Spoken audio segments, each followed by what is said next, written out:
Pois é, e é como a própria influenciadora disse, né? Será que só resolve as coisas depois que você chacoalha, que cria problema, que você coloca na rede, que você chama a atenção? Então tá errado, o caminho tá errado, né? Vamos continuar falando ainda sobre esse caso da influenciadora autista Raquel Neri, porque a repórter Mônica Hermílio está nesse momento ao vivo ao lado do advogado Dr. Juliano Pessoa, que é advogado especialista em direito médico e da saúde.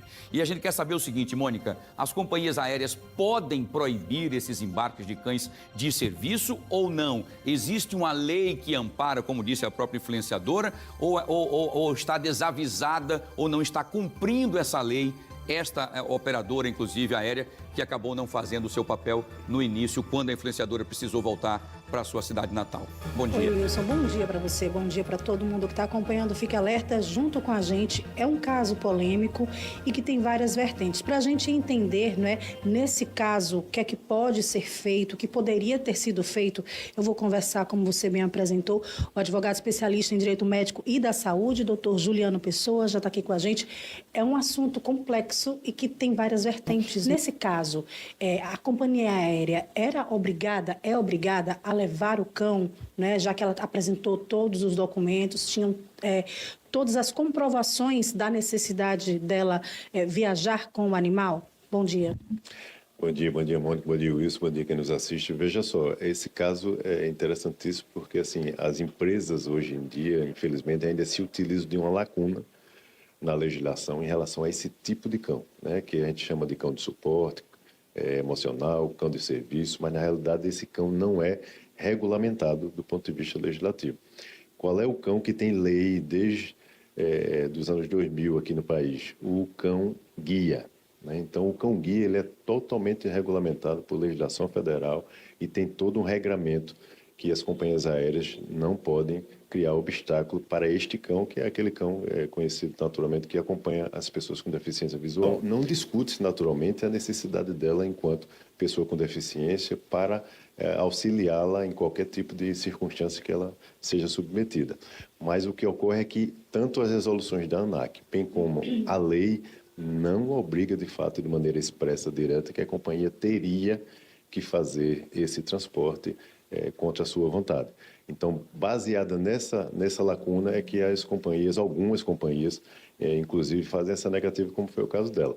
O que nós temos são inúmeras decisões judiciais, tá, de primeiro grau, de segunda instância, determinando que o cão embarque junto com esta pessoa, visualizando o caso concreto da necessidade da pessoa e equiparando este cão de suporte a um cão-guia. Então, nós temos inúmeras decisões nesse sentido, mas a lei ainda não existe no país, de fato. Então, é importante que, caso isso aconteça na prática, as pessoas precisam agir, e seria o caso dela, a recomendação, antes do voo. Por outro lado, a companhia não pode fazer o que ela relata que foi feito, que é brincar com a necessidade do consumidor, e muitas vezes criar prejuízos, né? Ela até relatou que teria um compromisso em outra cidade e não pôde cumprir esse compromisso por conta dessa ausência de resposta clara e objetiva por parte da companhia aérea.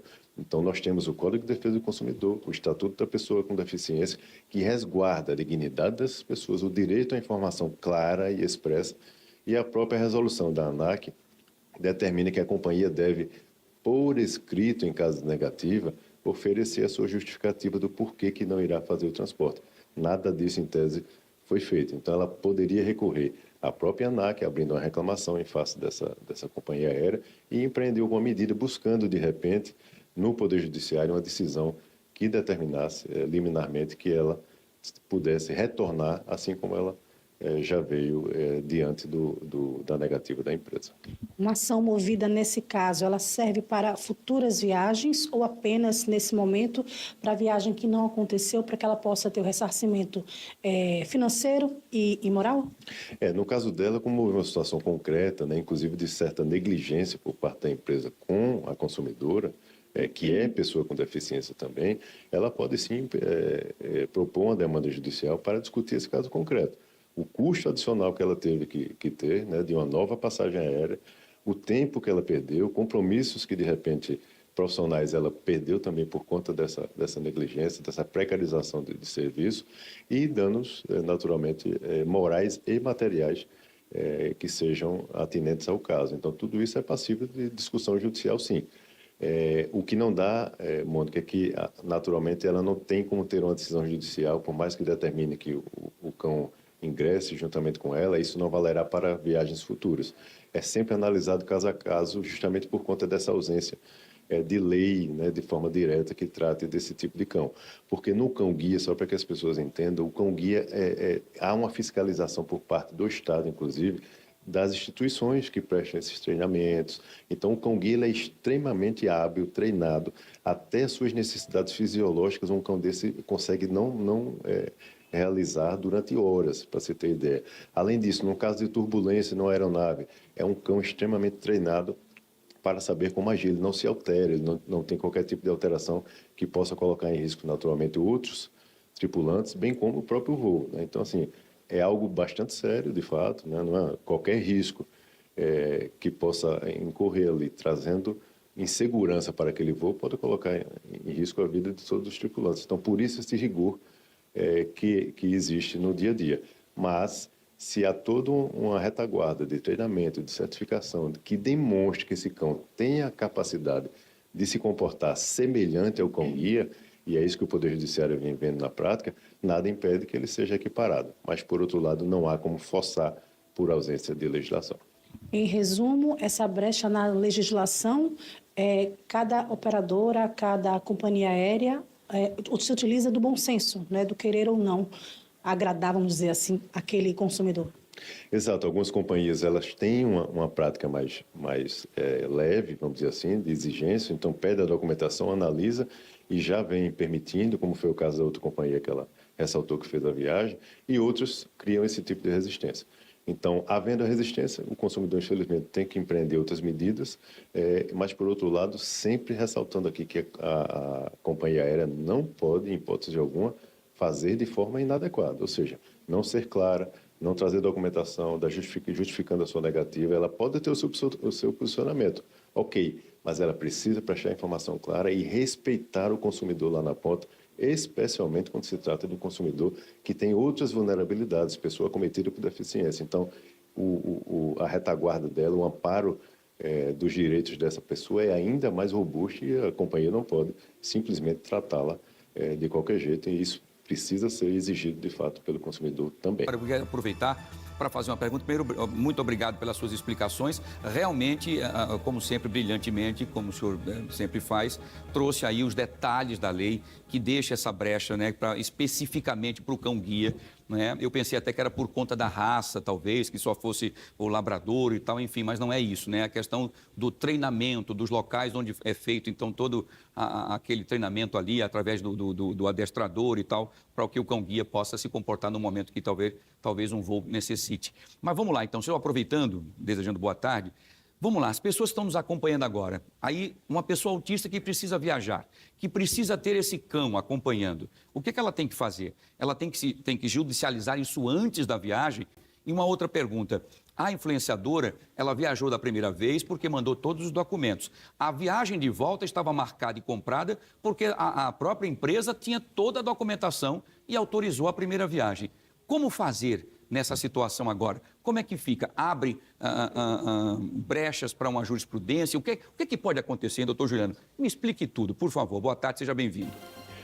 Boa tarde, Wilson, mais uma vez. Olha, veja só, um tripulante, né, que tenha um consumidor que tem necessidade especial, ele naturalmente tem que comunicar isso previamente, seja qual for a necessidade especial que ele tem. Então, as companhias aéreas, elas disponibilizam em seus sites formulários específicos, onde ele tem que preencher todas as informações ali e encaminhar também as documentações necessárias para a verificação por parte da companhia e, em seguida, ele receber a autorização, vamos chamar assim, para poder fazer a viagem. No caso dela, como ela veio por uma companhia distinta, ou seja, ela veio por outra companhia aérea para Maceió, ela fez todo esse trâmite, foi tudo autorizado e ela fez a sua viagem normalmente. No regresso, ou seja, na passagem de volta, ela iria retornar por outra companhia e esta nova companhia que não se portou da mesma maneira da companhia que ela fez a viagem de vinda para Maceió, né? Então, ela criou novos obstáculos que não existiram com a companhia diversa e foi isso que causou todo esse transtorno. Então, o recomendado isso é o seguinte: faz essa solicitação de forma breve, manda toda a documentação. A companhia aérea precisa trazer em tempo hábil esse retorno para o consumidor. Inclusive, a própria regulamentação da ANAC exige que assim seja procedido. Se a companhia aérea passa a não trazer um retorno, não traz informação clara, não lhe dá um posicionamento específico, está se aproximando ali o dia do seu voo, é importante que esse consumidor busque ajuda, porque administrativamente está sendo claro que não será resolvido. Então, neste caso, seria um caso aconselhável de buscar o Poder Judiciário, dependendo da necessidade daquele consumidor, para pedir ao Judiciário que analise a documentação e o contato que foi feito com essa companhia, e diante da ausência de posicionamento, que o Poder Judiciário aprecie e, de repente, determine, por decisão liminar, que essa pessoa tenha o seu direito resguardado de ingressar ali naquela aeronave. Não havendo esse tipo de medida, a gente vai ficar a critério da companhia, como foi o caso dela, infelizmente, e a companhia muitas vezes não respeita não só o Código de Defesa do Consumidor, mas vários outros estatutos, como o Estatuto da Pessoa com Deficiência e outras normas, né, a própria regulamentação da ANAC, como nós falamos. Então, nesse caso, ela terminou tendo prejuízo, ela pode sim ainda tomar outras medidas, mas é importante que sempre se atue antes do prejuízo ser concretizado, se for o caso. Doutor Juliano, perfeito. A sua explicação, como sempre, a gente entender, a gente como leigo quer saber o porquê, a gente fica se colocando na situação dessa jovem, né, que tinha um compromisso, como o senhor citou aí, enfim, ela vai lutar pelos direitos dela junto aí com a empresa. Agora, vamos lá, já existe movimentação para que outras raças, já por conta também da questão dos autistas, né, que não se tinha quando foi feita a legislação do cão-guia, por exemplo, já há movimentação, então, para que esses cães sejam regulamentados e evite-se todo esse constrangimento, doutor Juliano? Ótimo, excelente pergunta. Como você fala, a lei já está um pouco defasada, né, da época que ela foi criada. Nós temos hoje projetos de lei, Wilson, que indicam, pelo menos, que o Congresso Nacional está atento a essas alterações sociais, né, e necessidades outras que passaram a surgir em decorrência desses novos contextos. E há um projeto de lei que visa equiparar, de uma vez por todas, o cão de suporte, o cão de serviço, ao cão-guia, que é aquele que é regulamentado. Mas isso ainda está tramitando, né? Já houve uma aprovação inicialmente em uma das casas do Congresso, mas ainda precisa ter todo esse trâmite burocrático, né, para poder se transformar em texto de lei, caso vá a sanção presidencial e obtenha a sanção. Mas é um indicativo de que o Congresso está atento a isso, a essas discussões. O Poder Judiciário também vem acompanhando tudo isso naturalmente. O grande detalhe é que recentemente, no ano passado, inclusive, nós tivemos uma decisão do STJ, que muitas vezes norteia, né, a jurisprudência no país, e o STJ foi mais cauteloso, dizendo que essa equiparação de um cão de suporte ao cão-guia, ela não pode ser automática. É preciso analisar o caso concreto, caso a caso, analisar a documentação com muito cuidado, porque a equiparação de forma direta, né, sem os cuidados necessários, poderia, de repente, se equiparar a um cão que não tivesse a habilitação necessária para poder se comportar da maneira que se espera dentro de uma aeronave e não colocar em risco, né, naturalmente, aquele voo. Então, por isso, hoje se analisa caso a caso, né, bem da necessidade, juntamente com a documentação, a certificação, onde é que esse cão foi treinado, para ver se tem respaldo necessário para poder se proferir a decisão liminar, determinando que ele ingresse e faça todo esse apoio àquela pessoa com deficiência. Então, por isso, é importante que as pessoas busquem ajuda em caso de obstáculo para poder se analisar de forma pormenorizada e, de repente, resguardar o direito dela diante da sua necessidade enquanto deficiente, mas que também a gente não tenha essa coisa genérica, né, sem o crivo ali do Estado fiscalizando essas instituições para que, naturalmente, não se coloque em risco também toda a população que está ali dentro daquele espaço. Muito bem. Doutor Juliano, mais uma vez, brilhantemente, explicações fantásticas, né, aí dentro do direito, né, do jurídico, para que as pessoas entendam até onde podem ir, o que é que está sendo feito, também para poder melhorar um pouco, então, essa situação. Mais uma vez, muito obrigado, Mônica, muito obrigado. A Mônica volta daqui a pouquinho, doutor Juliano Pessoa, mais uma vez, muito obrigado pela sua disponibilidade e pela sua participação. É isso. Bom, está explicadinho aqui a nossa prestação de serviço, para que as pessoas entendam como tudo aconteceu, e é por isso que a gente está aqui trazendo todos os detalhes, inclusive com um especialista, explicando o que pode e o que não pode. E é isso que vocês tiveram aqui no Fenômeno Fica Alerta, tá?